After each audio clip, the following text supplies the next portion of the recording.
Hey, what's going on? It's Johnny King. This is the Johnny King Show.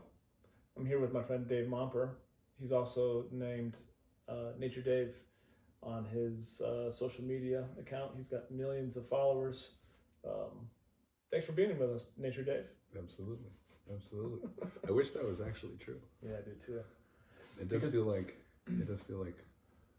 the the more unique and distinct and silly and I don't know, almost not weird. Only because weird seems to have a negative connotation. But what a fun time to live in a world where people are literally building $1 million brands around just being themselves. Just being themselves, being funny. Yeah. I know between you and my other buddy Sean, and like between all the videos that I've done, it's funny that I haven't created one of those accounts that has a lot of people following just by being stupid and ridiculous. And yeah, I think some people stumble into it.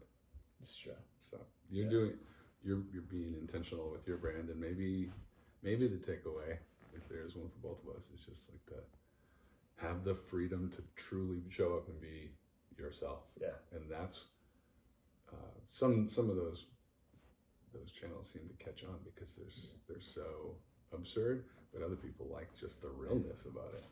Yeah. So, yeah. Party up. Yeah. Tell a little bit about yourself and what you're up to in your work, just for those that don't know. Yeah, you got it. The focus of my work professionally, there's two big endeavors, I suppose, but professionally, on the income generating side of things, is Thrival Concepts, which is all about leadership development and leadership communication. And the focus there is helping people. The end result is to empower people so that in every human interaction they have with their fellow humans, they've got this deep amount of trust and confidence in that interaction, and then as a result of that, they're highly productive. So it's this great, it applies to a lot of areas of our life, but I'm spending a lot of my time with leaders and their teams with a focus on how listening drives trust, confidence, and productivity. Listening as a discipline. And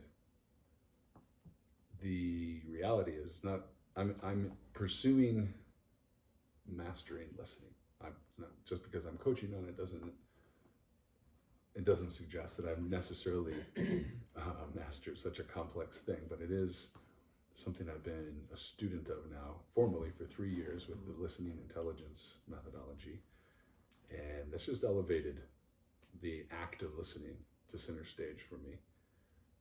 And it really puts the act of listening, which is sentimentally valued by all of us, in such a form where you can approach it practically and actionably. Yeah. And I had a really powerful conversation coincidentally earlier today with just a comrade of mine, thinking about what I do and what I'm really helping people accomplish.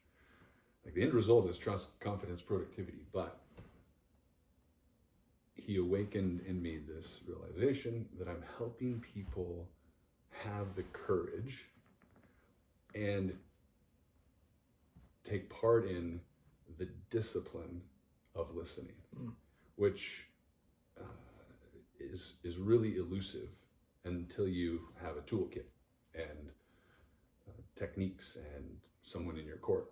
Right. In a sense, it's what has our worlds overlapping, in the sense that we want to help people become more of themselves, the best version of themselves, step into the discomfort, have the freedom to become amazing, productive human beings. And I'm helping people realize that listening is actually this incredible discipline that unlocks so many other aspects of your world, because humans are everywhere. Nothing takes place without our fellow human being involved. Even if you're somehow, rolling solo in extreme ways, there's still humans involved. It's like completing that equation. There's tons of training out there and tons of coaching on how to have a voice and how to craft a message and a narrative. I think if you put listening at the front of it all as a discipline, listen first, on purpose, with purpose, which has become that mantra that I'm bringing to the good people, then it helps you connect deeply with other human beings. 100%. And that's almost enough, but it also helps you solve genuine problems, not just the superficial problems, but to sit down with a client or a friend or just anybody really, and get to the root of what's at stake for them and understand them. And then it finally lets us amplify our voice in an authentic way. If you're out there just shouting or wielding your voice, that's your main contribution. It gets some people so far down the road, but I found that, of course, it makes sense. If you can actually listen to your fellow humans, even if what you hear from them isn't exactly in agreement with what you believe, you can understand where they're coming from, what out of everything that could possibly be valuable, what's important to them most. And then when you do have something to say, it's served up in a way where they can actually hear it. And now, whether your objective is to sell them something, lead them, create something together, or maybe in the times that we're in, find that common ground. It seems to be the bridge for that. So listen first as a discipline and just watch your world transform. And in a way, like in order to get to that point, you have to be willing to transform oneself. You have to be open to a shift in an evolution in your behaviors and your mindset, which comes back to that personal development aspect that we both are champions of and we love talking about when we're not mic'd up. It was almost like there's an art and science to listening. Because I mean, how many times have I heard people say, like, with someone who's really good at listening and asking thoughtful questions, you sit around with someone like that, and how many times I kind of think of seeing this scenario play out, and the person who's been being provoked in a good way in terms of good quality questions, they're being seen. They say, like, I love that person. They're amazing, just because they actually felt like they had been listened to, heard, thus seen. And I would say for me, like, a lot of my challenges from my own experience, as you're literally saying that, I'm thinking like, well, yeah, like even in my previous, relationship over 10 years ago, and then all the successes I've had over the last decade have been as a result of sitting down with potential customers or girlfriends or, business partners and actually listening to what they're saying, understanding, and then looking for a solution or a way that I could add value, or nothing more than maybe just to hold space, right? So what you're talking about is so valuable, especially with the conversation we want to have today, which is all about, freedom to emote and freedom to express, just freedom in general, right? Freedom. A lot of that is evolved by actually listening to not only people that you have something in common with, but other people that you really don't have things in common with, or you don't understand where they're coming from, right?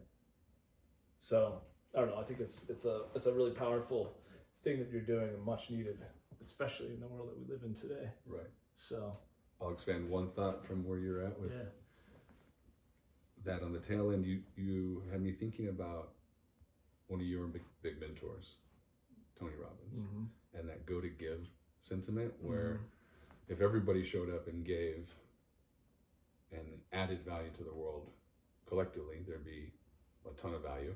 If everybody showed up and took for themselves, eventually there's nothing to even experience. So go to give. You can give your opinion with your voice, and that's often, in fact, we all want to do that, and we all deserve to do that, because we want to be heard and seen. But the need to be heard and seen sometimes can overpower our ability to give through that act of listening, and to give, as you called it, give someone space and recognition. And so I just think of listening as almost the greatest. Think of it as the act of giving. It's the greatest contribution you can offer up. And it might not always be appropriate, but if you can hold, appreciation for the idea that it's the greatest thing, the greatest contribution you can possibly give somebody in any given moment, well, you got to know what that actually means. Right. And the tools and the disciplines or the components of it. And we just don't talk about listening on that level, which isn't what we're going to do today, but it's, it begs some interesting questions about the times that we're in, and for sure. And are we really listening to each other, and what's at stake? For sure. The freedom to think and say and process the world around us without, well, with regard for others for sure, but without regard for anyone telling you exactly how to do it. And to be truly able to embody that as a culture, as a nation, if we don't listen to each other, then that's where it seems to be collapsing. That's what's breaking down, is in our social fabric. It seems, Yeah. What's your take on it? Well, I feel like it's just been the craziest of years. Well, let me first acknowledge something that has nothing to do with anything that we're talking about, that this is my most festive podcast I've ever recorded. Oh yeah. Undoubtedly is the right time of year for for that type of podcast. And I love this. Yeah. This is your actual stocking as a kid. Yeah. If you're not watching the video, what's hanging between us right behind this is our fireside chat. Yeah, wonderful. We're just sitting by the fire. It's gas actually fire. kicking off some good heat. It'd be great if this was a cabin in the mountains. This is true. We're lakeside in Denver, Colorado. Yeah, exactly.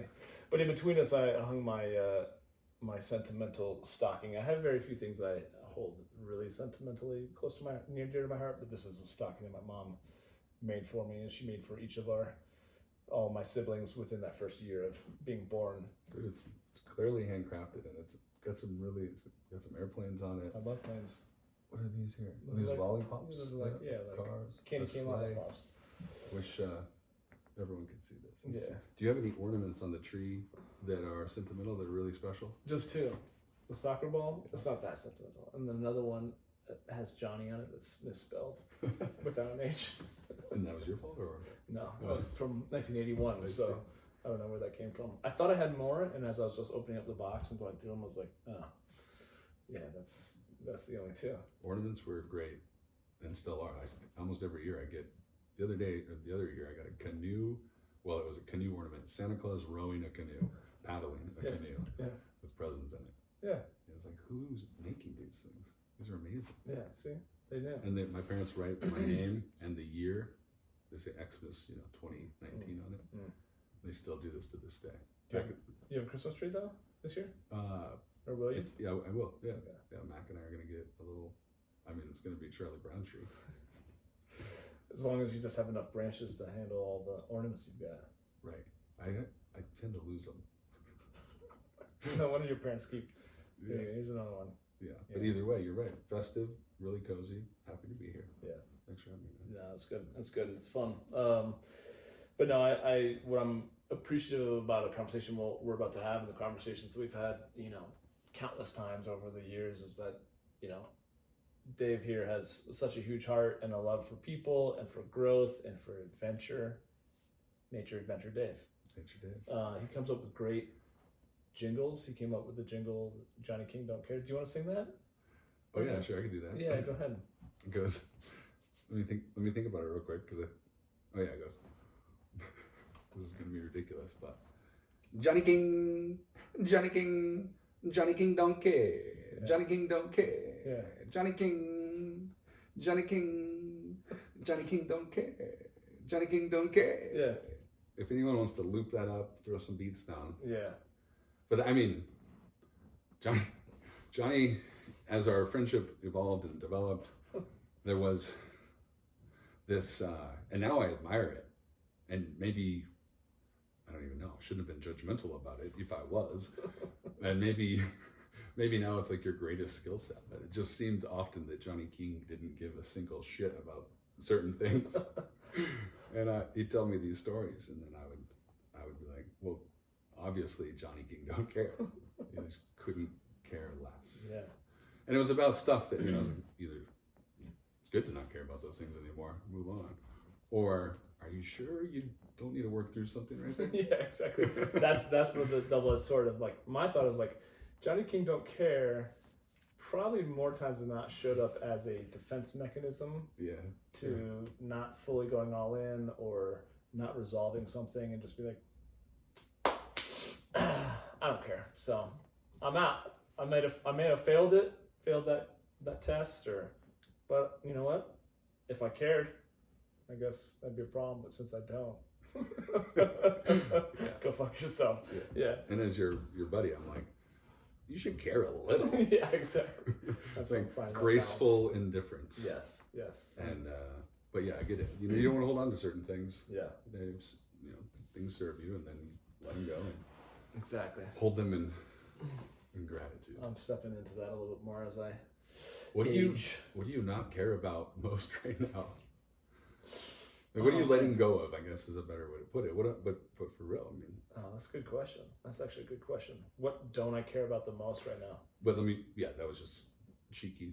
But what are you letting go of lately that, as to say, like, I don't care about that. I'm going to let that go because it's not serving me any longer. And maybe, there's 2020, real things, tangible things, experiences, or just, factors in life that you just can't do anything about. But what's on your mind is the biggest thing you've let go?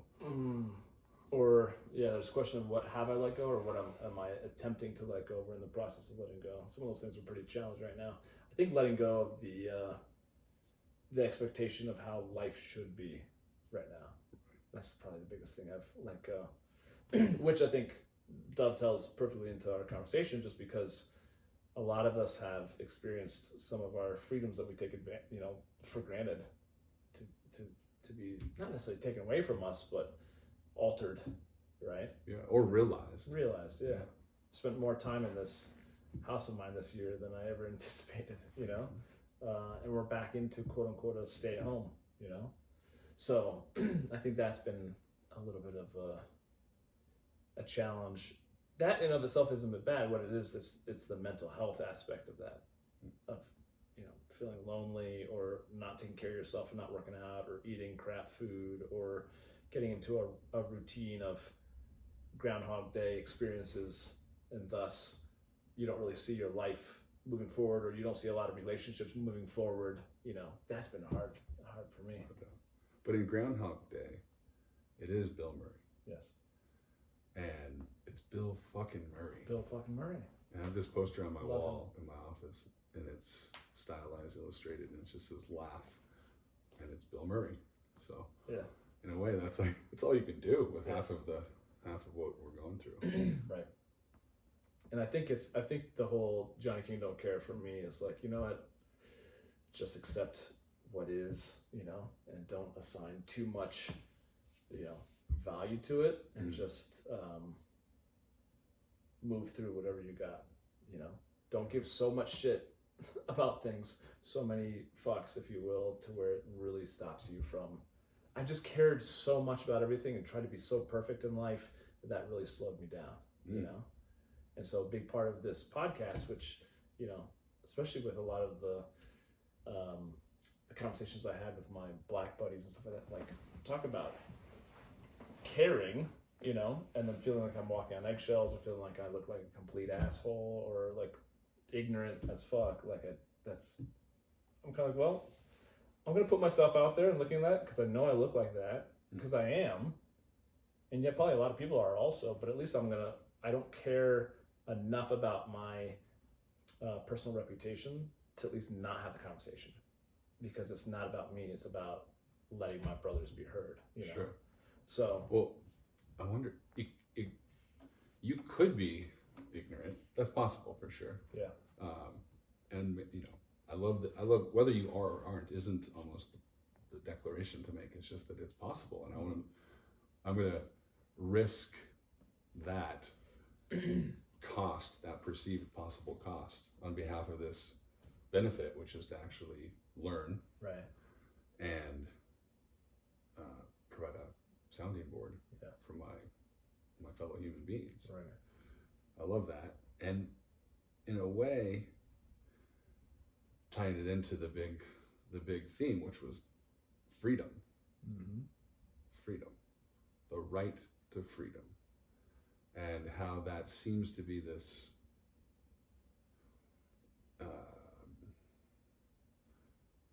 the right to freedom is something we're all wondering about, and yet we're probably our idea of it differs, depending on who we are. But it's there's a common thread throughout it that we should point out. But what I love is you have the freedom to try and to fail, and even to maybe like mess up. Mm-hmm. And what a cool thing, because you're taking a risk. You could fall flat on your face, whether it's this anecdote or anything else. Mm-hmm. But it's that it's something about the spirit, to being willing to put yourself out there and have the freedom to make that choice. You know, to actually choose this behavior over that behavior. That's pretty. That's kind of what strikes me as the most amazing thing about the right to, to freedom, is the freedom to choose. Mm-hmm. And when 2020 has been such a challenging year for a lot of people, no matter who you are, and for me, my experience of what I'm trying to let go of, or what I feel like I've let go of it, but then every now and then it sneaks back in. But just what my year was supposed to be, and specifically, a great schedule of speaking engagements, a couple massive clients that I thought were going to be like the game changer. I was strapping into a rocket ship, and a great allegiance with a huge consulting firm that was going to put me in front of some great teams and leaders, and still underway. But what 2020 looked like has changed, and it's like I've definitely found myself sitting around feeling like the victim of a bunch of unfortunate things. And in a way, it's not the wrong thing to observe.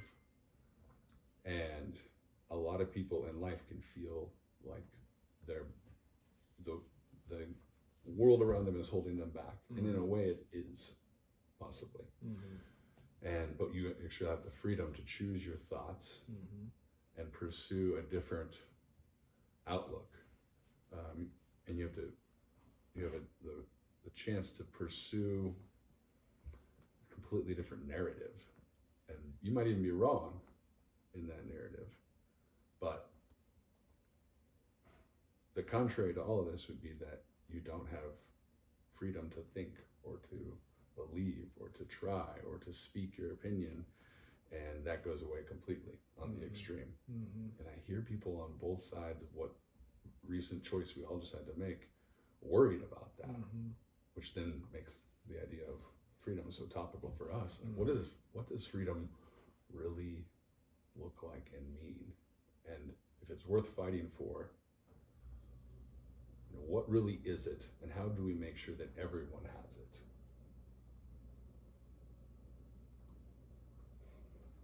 Freedom of choice, though. You're choosing to not care about certain things.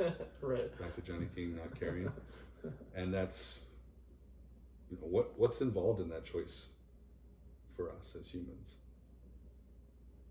And from your I mean, from my perspective, it's not caring about the things that you don't have control over. Only focusing your thought and your attention towards the things that you actively have some stake in, and having some ability to move the needle on. Which, gratefully, at least in the country that we live in, we do have a say in a lot of things. I don't think we actively think about that, but do we have a stake in, obviously, who runs the government, the president, who represents us, absolutely. Where I do still feel like I take that massively for granted compared to if I were living in a country where that wasn't the case. But in my day to day, I think that's more of, I always thought it was funny when you came up with that, and I saved the jingle. I voiced that idea. Yeah. Just because it's like, I'm like, that's more how I translate it, and what I think is a healthy approach for a lot of people is to not care about the shit that you do care about, that takes your power away or makes you a victim to things because you care about something so much that really isn't in your control. And that's why, especially with the election right now, it's not that I don't care. I certainly care, but I also trust. I just trust it's going to evolve like it needs to, you know. So, but I also see people on social media who are, Southern California, who are in a blue state, but they represent the red, and they're so furious that they're being mandated a curfew or having to wear a mask, and they're like, nope, I'm not doing it. I'm like, part of me, I'm like, there's people that are in harm's way. It seems kind of selfish, and then there's another part of me that says, but that's also their freedom,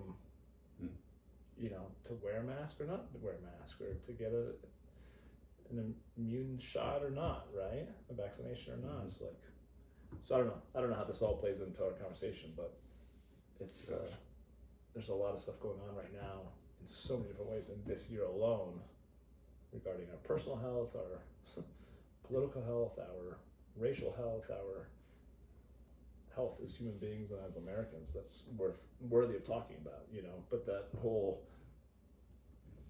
to your point, the whole burden of choice, call it a burden, call it a responsibility, is your decision on how you take that. But to me, it's like, it is our responsibility as human beings, as adults, to use that freedom that we have to choose how to experience this life, so, and to make the most of it regardless of where you're at, right?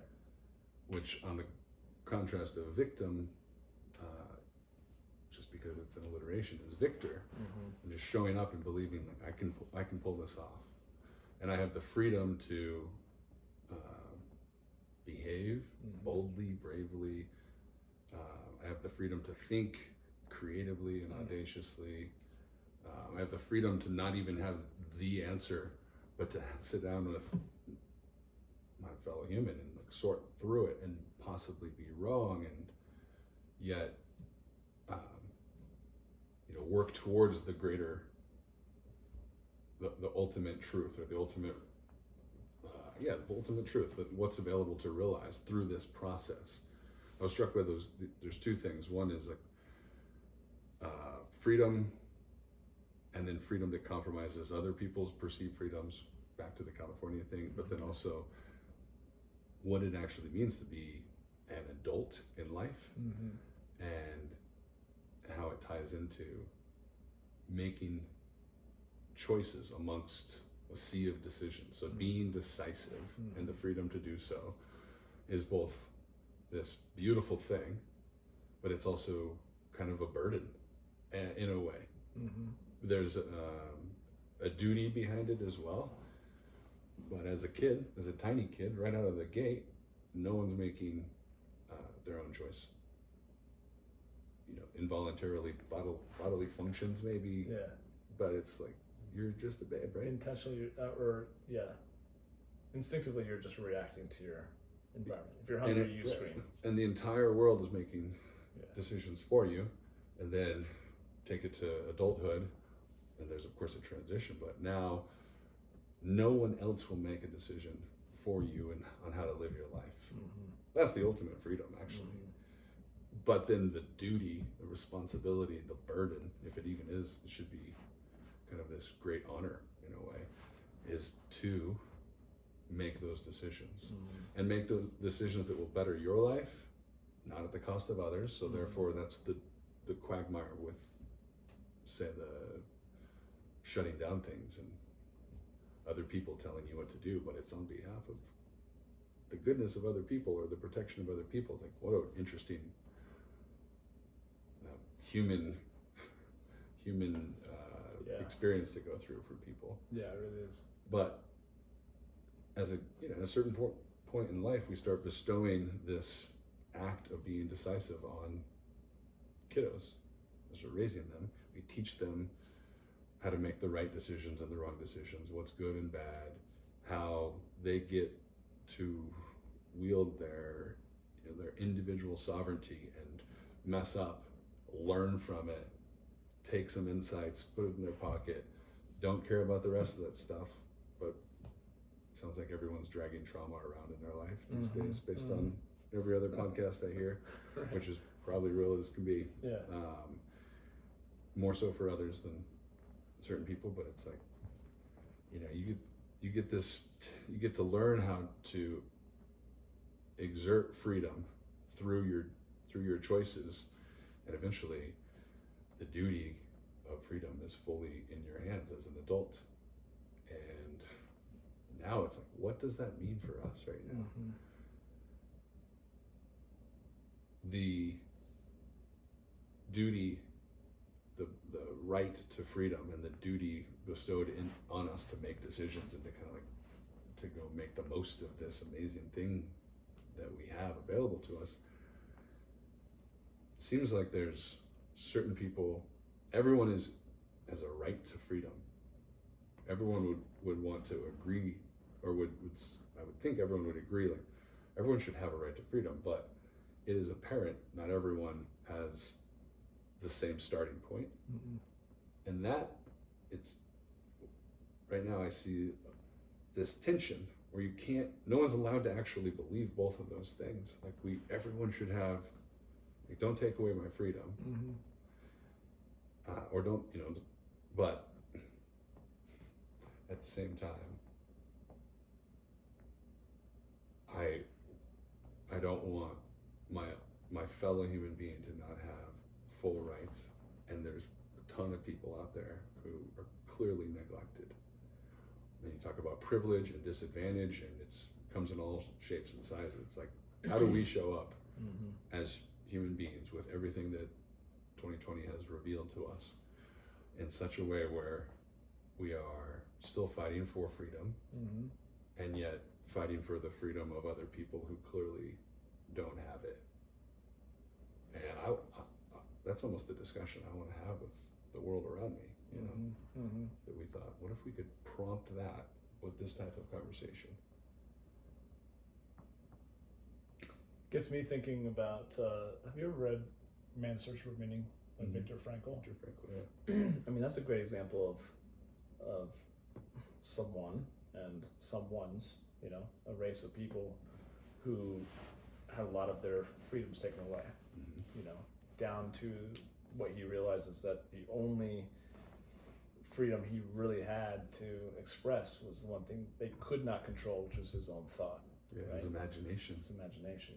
Isn't that amazing? I think that's pretty cool, and I think that is ultimately there's so many good things in that book about what you can take for this year, for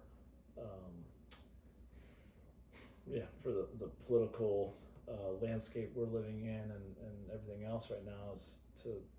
For me, that's what I'm just wondering, is how to bestow that upon other people without screaming at them what my viewpoints are, as if that's going to actually change someone else's viewpoints on social media. Because we all know that doesn't work, and yet we still do it. Yeah. So many people do it. I shouldn't say we. I don't do it, but a lot of people still do it. I'm curious as to what that's all about. But then to really come back and say, at the end of the day, all you really have control over is how you, think, you act, aka your choices, your decisions you make, and then how you behave. Yeah. And that's what leads your life's expression, and people will either, champion you up for that or poo-poo you, It is. Social media is a place where you go to express your opinion, not change it. And everyone's just shouting at each other. It's not a mechanism for dialogue, really. And in a way, that doesn't matter, honestly. I was talking to you a bit about this. Yeah. It seems like if anybody right now doesn't like the way the system is, and it needs to change, let's not throw out the system, but let's evolve it. And there are mechanisms where the dialogue exists. Meaning, if you want to actually, because you are a free citizen of the United States of America, you want to partake in the government that is for you, being part of the people, by you. It's like, I've realized we need to actually participate in our government. It's not as though government is this other thing. Like, government is, I am part of government. You are part of government. Government is for the people, by the people, instead of it being something that is over us. And I bet no matter who you are and what you think, you're afraid of the government ruling over you and telling you what to do in ways that seem contrary to having true ultimate rights to freedom and the pursuit of happiness. And reconciling that is hard. Because we still have to, we still have to make a choice every 4 years. But to partake in government, meaning, I mean, you could tag your, if you want to stick to the social media game, you can tag all your representatives if they should have on Twitter and LinkedIn and Instagram, and like let them know the tone of the conversation. You can go to forums, you can email, you can go to forums and actually speak with them. You know, you can email and send letters.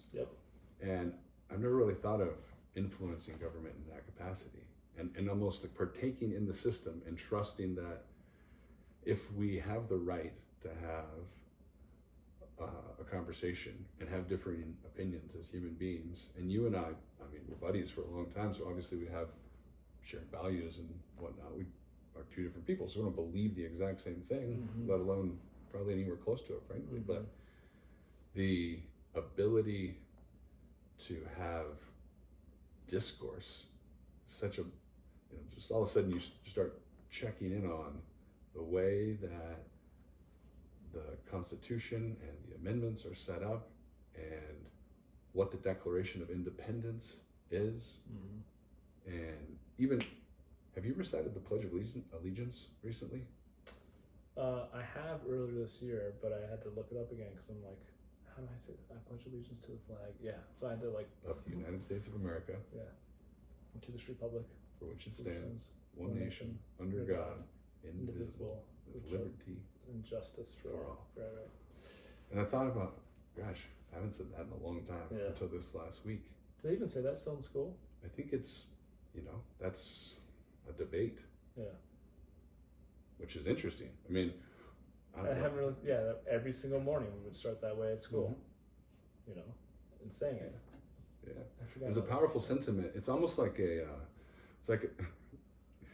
we do this collectively as entrepreneurs and hustlers and, you know, personal development champions all the time. We're like, I'm going to start my morning with my morning ritual. And that's a morning ritual for human beings. And take away what they were pledging to or what we were pledging to. It is truly like it's an affirmation. It's the language we say that then lets us embody a certain thing. And that's what we're doing with some of the coaching we both do for our clients. We're helping people frame up what do you believe, and what do you want to maybe hold yourself to.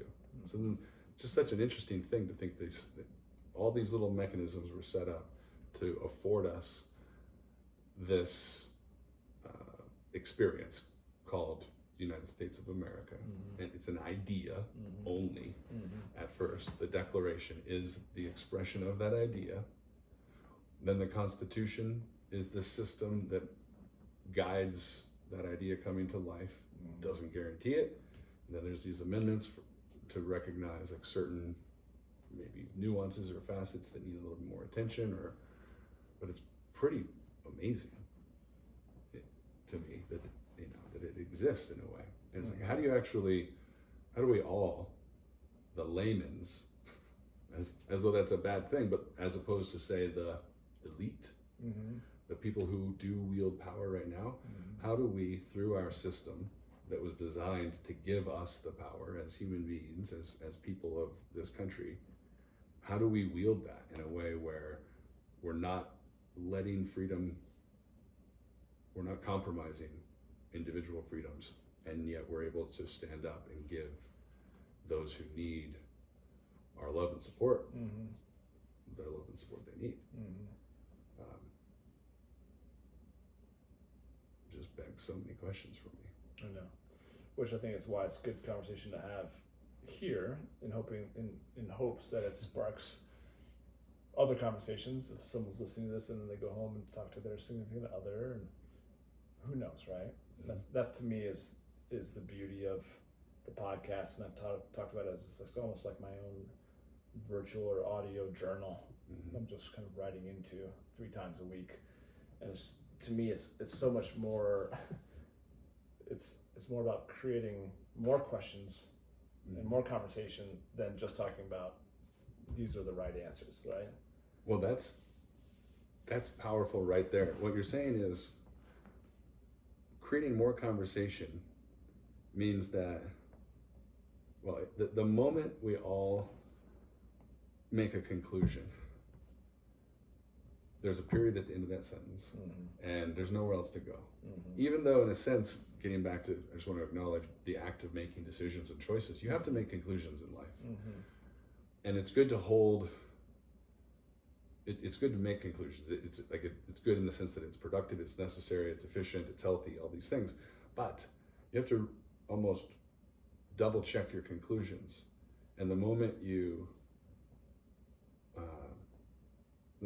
conclusions rule your world, you just kind of, you're right there, and there's no other place to go. I just wonder how limiting that is for a lot of people when you have the same exact birthday, you're just 1 year older than me, and I just hit 40 years old. I'm thinking that as much as I have in life experience and even like beliefs, I am a work in progress. So I want to show up not conclusive of everything, although it's important to have values and to know right from wrong and those types of adamant conclusions. But I actually want to stay curious. I want to have a bias towards curiosity. And maybe if all of us can have a bias towards curiosity, there seems to be some universal truths available, but being told what they are by other people, and even say a higher power or a power like the government, there should be almost a social understanding that we're in this together in pursuit of those things through a thoughtful process called freedom of speech and discourse, and the right to protect yourself, and the right to get after it and not have any limitations. Clearly there's limitations out there.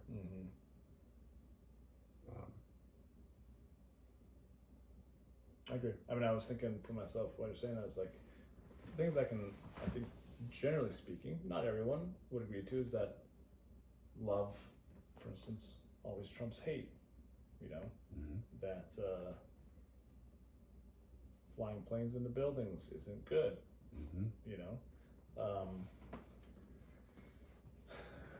Various values and principles like that, I think we can get behind. And yet at the same time, I think you mentioned on a conversation we had the other night, which is like the whole political process we just partook in. I know a lot of people who voted for one side last time and voted for the other side this time, but it's always like under hushed breath, one way or the other. And it's almost, I think that's almost part of the problem, in that,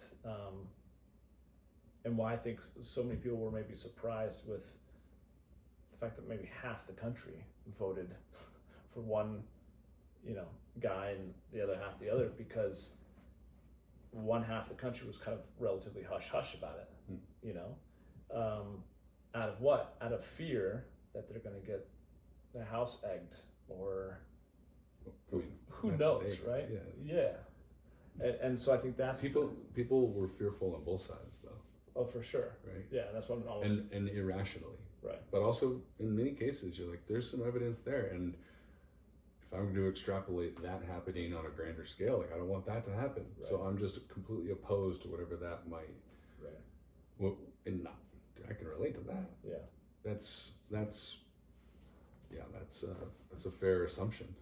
For sure. In a way. Yeah. But maybe that's the point, is for all of us to check our assumptions.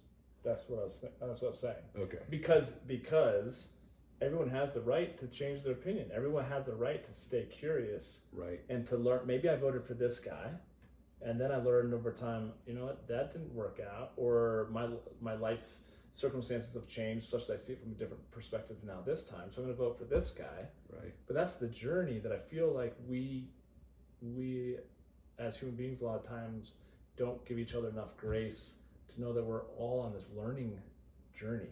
Sure. Versus all of us feel like we have to have our opinions set, you know, and that those things shouldn't change over the years. Right. And I don't know if that's healthy.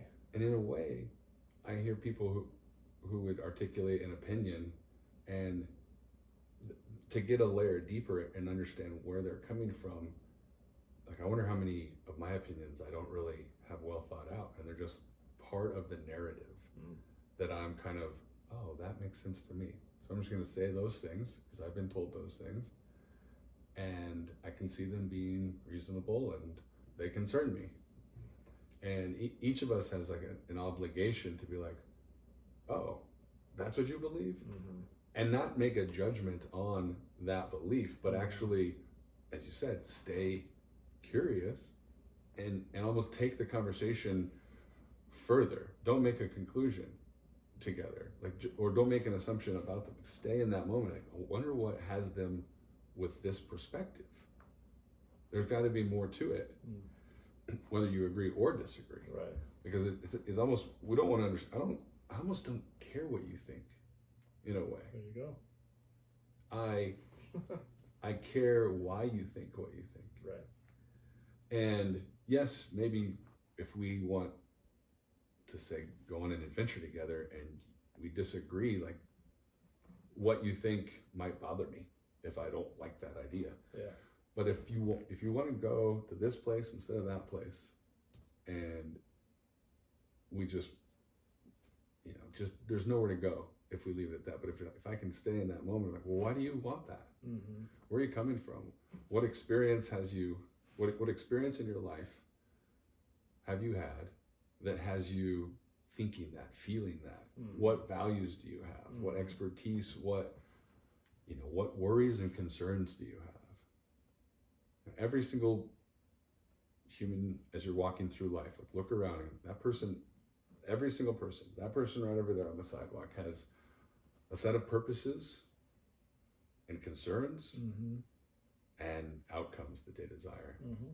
They have things that explain their why and their meaning. A life story. Mm-hmm. Right? They have worries and fears and concerns and ideas, and then they have what they want their life to look like. It's like, I wonder about that person. And if we're able to show up that way for each other in the context of the right to freedom, like that seems to be the best place for us all to get wherever we're trying to get to. Mm-hmm. The danger, I think this is the most dangerous thing. This is like it's like the booby trap. Remember Goonies? Booby traps. I remember when you said booby trap. It's like the biggest possible pitfall in all of our human interaction is in good faith. The good faith, if there's evil people or malicious people, it's tough. But I'm thinking, most people, 70 million plus voted for this guy, 70 million plus voted for this guy. But we're all probably pretty nice people, loving people. We want to take care of each other. We see the bad things happening in the world, and we can empathize, and we don't like it. We want to change it. We're all probably more connected and aligned than we realize it. 100%. And it's totally just, believe that. Yeah, it's a valuable thing to just hold on to, that belief, but it seems to be the case, despite if you can actually try to mute the noise of social media and just talk to people, real people, it seems like we're all like, no, we don't want to burn down the world. But assumptions are incredibly dangerous when you don't know you're making them. And we're doing it all the time. And businesses, if we built a business, we had a business idea together, we're going to go after the market. Like, we don't have a crystal ball, so we have to actually make some assumptions about certain things, develop a strategy, and then go execute on that. And along the way, we're going to validate our assumptions, or the facts will show up. Right. So early on, with assumptions in mind, well, what are the assumptions we're making? Let's at least acknowledge them and own them. And also admit that they are assumptions. We don't know them to be fully the facts, but they are influencing how we're processing the world and thinking and interacting with each other. And this, along with acknowledging assumptions, you're kind of like in your backpack on this grand adventure called life. Like, there's an unlimited supply of curiosity. If you're willing to, back to the listening thing, to have the courage and discipline to sit with your fellow human and just listen to them. A lot of people are super sweet, kind humans, and they might just be inclined to listen better than other people. And a lot of people might show up in the world and feel really confident, get on a stage and pitch their ideas, and they know how to wield their voice, while others are intimidated by that. So it's not to say that some people are probably inherently good listeners, some people are inherently good speakers. What if we could consciously, actively, on behalf of, say, the entire world not collapsing, on behalf of our country and our relationships and the world we live in, what if we could show up and truly listen to each other and be curious? And I don't know where that exists right now. I'm sure there's some podcasts out there where you see different sides of conversations taking place, and some really neat. I just wonder if there's, if there's like a movement we start where it's like, just raise your hand if you're willing to have bold conversations, be wrong, and explore things together. And then there's this really neat little tool called Lunch Club. Have you seen this? I think I have heard of that. It'll pair you up with a random person. You can have shared affinities or professional backgrounds or whatever. Sign up, create a profile, and it matches you up, and you have lunch together virtually. But I just wonder if there's a bigger way to facilitate a conversation so we can realize that we are all more aligned than we realize. Yeah. Or hopefully we are. Well, what you said made me think of something I saw on Instagram as an ad, and I forget what his name is. The guy that narrates all of like the space documentaries, and he's got such a great voice. A black guy, I forget. Anyways, but he's like Morgan Freeman? No, but close. Just another black guy. Sorry. With a great voice. Yeah. That's the truth. Yeah. Definitely his name is escaping me right now, but he's really well known, and he was doing the master class. That's what they were promoting. And he's like, the scariest thing, the most dangerous thing, is to know just enough to believe that you're right, but not to know enough to know that you're wrong. Like, isn't that so true? Because actually, so many of my opinions on things are just like come from my childhood, what do you call it? Upbringing, thank you. Upgrazing. Up-leveling. They fed me really upbringing, well. Yeah. It comes from things that I see. Yeah, it's just like, but just all surface layer stuff. I've not really dived into too much of that deeply, and I think that was something that really struck me the other day during our conversation. It was like, I know just enough to make myself really curious, maybe a little scared, but to want to dig into what's really going on below the surface, And we talked about a lot of different documentaries. I saw like, what do you call it? The social, what's it? I'm totally I think it's the social dilemma. I haven't Thank you. seen that yet. But yeah, just another thing was like how much we're being potentially manipulated or, influenced beyond our, conscious awareness of it. Right. And to me, that gets awfully scary when, again, companies with money or whatever, we need to be just very aware of what's going into, because this is the thing that we do control. But when they start having, whoever they are, them, start having control over this, that's the scary part. I see. Because it starts to change behavior, starts to change, but I think they understand that, and that's why a lot of money is spent in advertisements and, ruining people's reputations and things like that. Take note of the concept of personal brand, having a personal brand. That was not in our, realm of kind of business repertoire a decade ago. Even though it kind of existed, if you're famous or a CEO or an author, you have a personal brand. Right. But the idea of a brand was more likened to a company. But now every brand has a story, and everybody. I mean, I don't know about your Instagram feed, if you ever get caught up in it, or any social media feed advertising to someone in the coaching, solo entrepreneur type space, consulting firms, etc. It's like everyone is an expert in helping you tell your story, and in a way, what that reveals to me is the power of narrative and story. Is it could not. You can't speak, you can't say enough about it. That's how much it matters. And that's why brands dump millions and millions of dollars in telling a specific narrative to influence you a certain way, normally to buy their stuff. Right. And then now we're realizing, well, as individuals, we want to influence the world. And we want to use the tools that are available, story being one of them. So then you start using story, and I suspect you're showing up and wielding story with good intent and authentically, but you're wielding a story, not the only story. Just my version of my story. And everyone is subject to a bunch of narratives out there that aren't the narrative, but a narrative from one vantage, right? And then there's millions of vantages sharing one version of a story. And you're like, well, how do you freaking reconcile the truth then?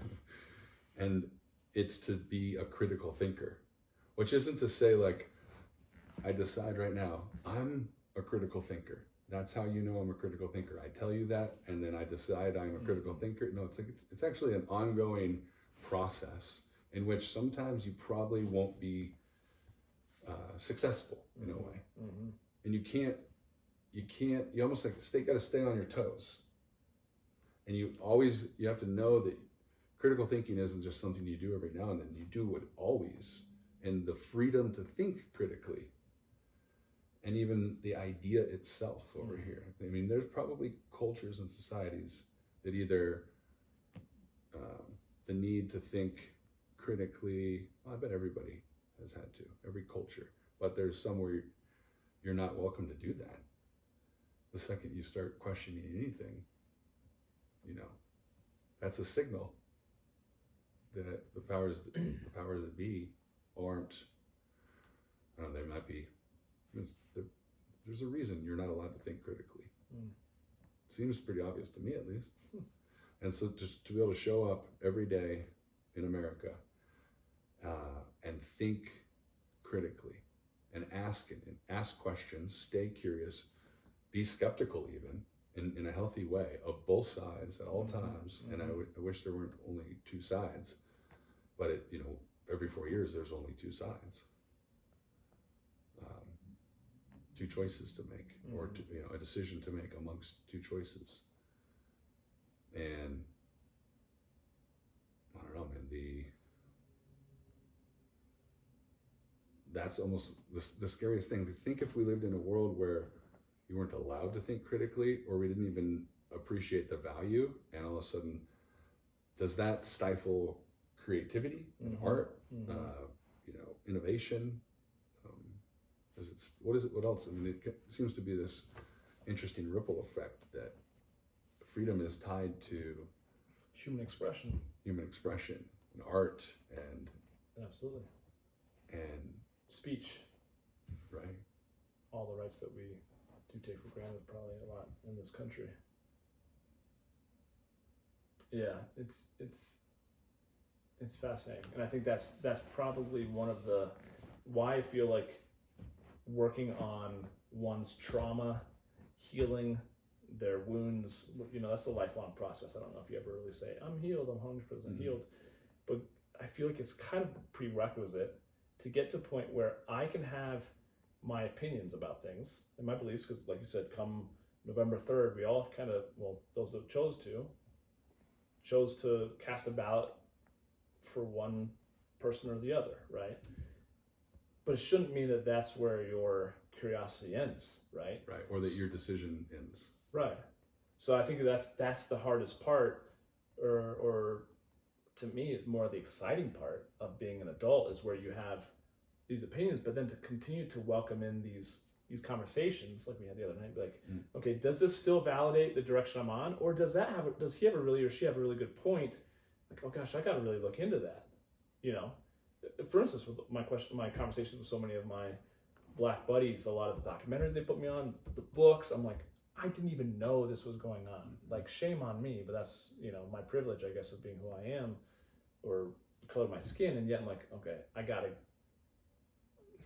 thought we were good, relatively speaking, but here's a great example of where my curiosity allowed myself, like, okay, I have these opinions, or maybe not a whole lot of, but to not necessarily just be persuaded by, the blowing of the wind, wherever it goes, but to continue to just stay open.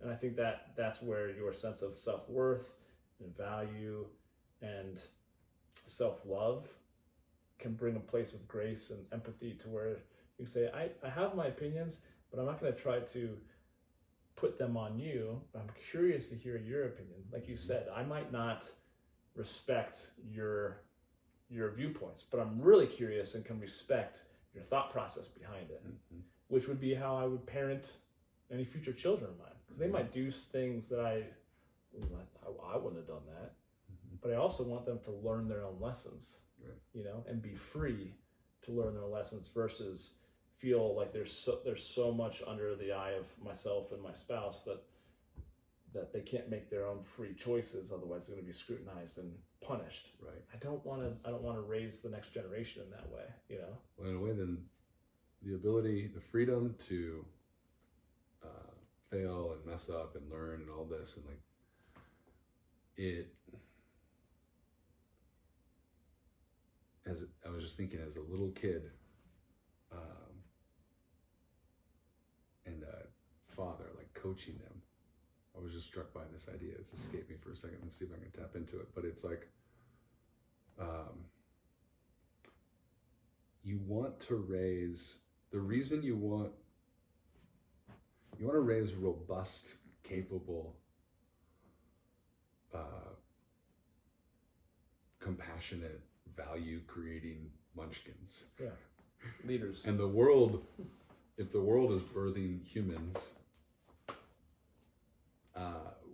the world should be creating those as well, versus people who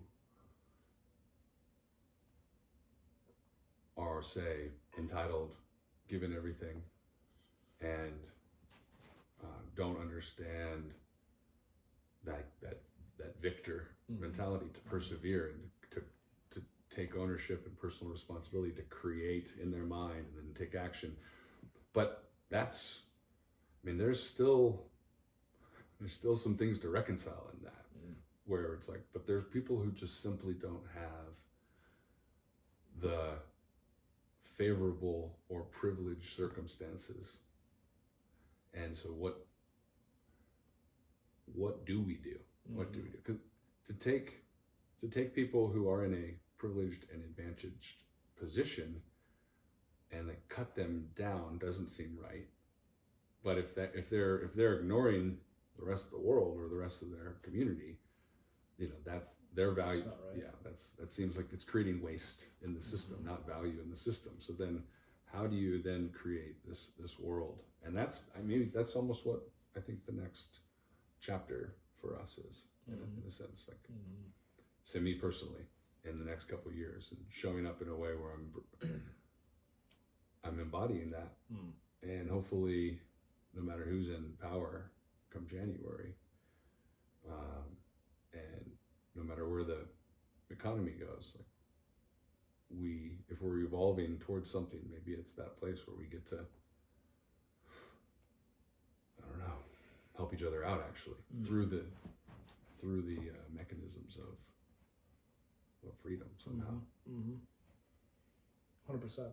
I mean, I think that's the next, like I said, the next journey to where next part of I just feel like the first 40 years of my life have been focused on just healing, just getting myself out of my own way. Once that happens, then you can actually help promote others, and by way, you actually benefit from that, Right. Not even just monetarily, but even more so just in fulfillment. Right. You're contributing something much greater than yourself. Versus, I feel like, at least in the work that I'm doing with men, it's generation after generation, kind of like the older generation cutting down the upcoming generation. So they're climbing up and then they get pulled back down by the previous generation, and then it's just done unto each other over and over and over again. Like that's gotten our sex not very far, in that sense. So in that, I mean, it has, why I say that, because it has so many different applications, obviously, in terms of how men show up as fathers and as leaders and as husbands and as members of the community and of the world. That obviously has a ripple effect in the human experience that we're living right now, just as buddies experiencing this present moment, but then obviously for generations to come, to set boys and girls and upcoming leaders on a completely different path, if they are focused on, having that curiosity and being willing to shed some of the limiting beliefs, which again comes around full circle to giving children and future generations the freedom to think and to choose and to behave without making it wrong, per se. There's obviously right or wrong, right? They're not going to, they shouldn't go and hurt other people, but as long as it's done from a place of love, I feel like that's a lot better of a place to come from than maybe where previous generations have been. And I think the world is experiencing this need to shift now, spiritually and in so many different ways, right? That we're kind of feeling that. I feel there's like this tension that is demanding us to do that, but I don't know that we know how to do it. Yeah, I would agree with that. And it leaves me with this question of how do we, and I don't mean this rhetorically, like what's the actual, the conversation guide of having meaningful conversations with our fellow human beings. And there's a couple great books out there that talk about how to have difficult conversations or courageous conversations or fierce conversations. And they're probably all part of the process. But it does seem that if you're leading with curiosity, if you're truly leading with curiosity, that's a piece of the mix. But I don't know, it makes my head spin in some cases, just like this whole making sense of it all, and how to show up and add value through my professional work or through my, through the community that I get to be a part of. It's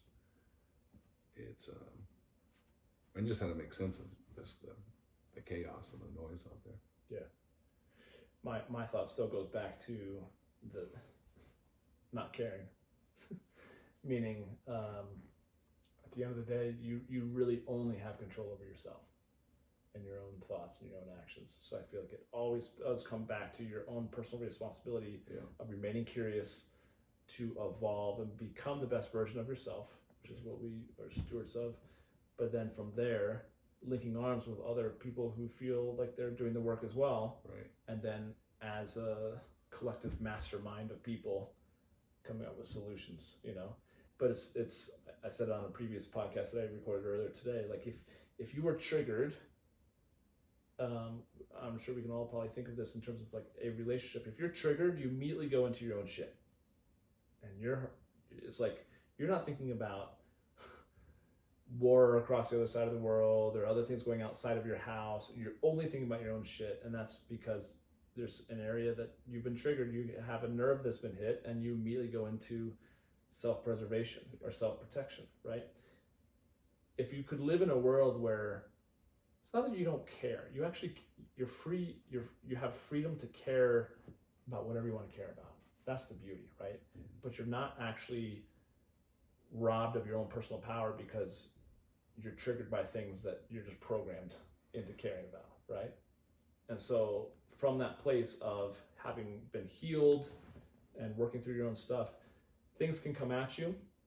I think of it as terms of like emotional fitness, and the stronger you are emotionally fit, the more burden you can take on to lift in life and as adults, right?